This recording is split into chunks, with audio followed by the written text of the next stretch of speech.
Dr. Jack Ramsey. Stu Lance, the longtime Laker announcer, and Sam Smith's been covering the NBA for the Chicago Tribune since 1979. Let me open this one up to the floor and ask either of you guys if you think Kobe is better than Michael at age 24. I do. I think all around he's better. I mean, all the different facets that go into the game, I think Kobe is at a higher level at this point than Mike was. And Sam, you were there during the Jordan years, wrote the book, The Jordan Rules. Do you think that Kobe is better than Michael at age 24? He's close. It's very similar. Kobe, obviously, he's a much better shooter than Michael is. He's not as ferocious at the basket with the ball. To me, the amazing thing is that we're actually talking about it. Who would have expected, even at this point, that we'd be talking about somebody on the level of Jordan? Well, what Kobe's been doing and the way Kobe's been playing, you'd have to make the comparison for the first time, and I don't think we would have thought it would come this quickly. Jack, let me ask you, that here's Michael at age 24, he was in his 4th year, Kobe at age 24 in his 7th year. How much of an advantage is that for Kobe? Well, he started at a disadvantage, obviously, but he's quickly regained his pace.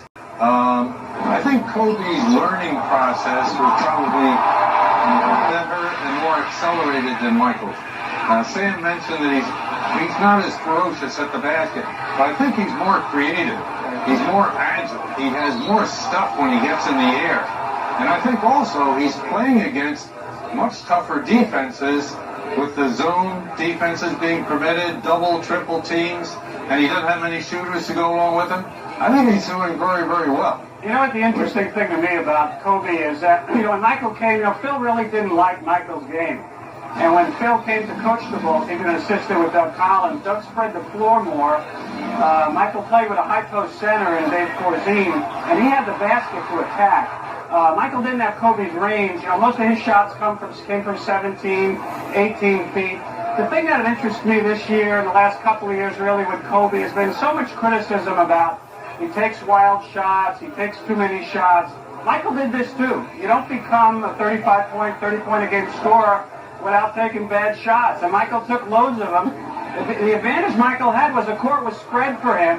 When Phil came in, obviously they had Scottie Pippen and Horace Grant by then, but when they started running the triangle and putting the center where Shaq plays up on the post, it makes it harder for Kobe. And now you see without Shaq, that move Kobe made on Yao Ming, that was Michael as a kid, where he beat the guy on the perimeter, attacked the basket, and dunked on a guy. I haven't seen anyone do that since Michael did it in the 80s. Stu, let's talk about the triangle offense where Phil fine-tuned it with Michael, and Kobe was able to kind of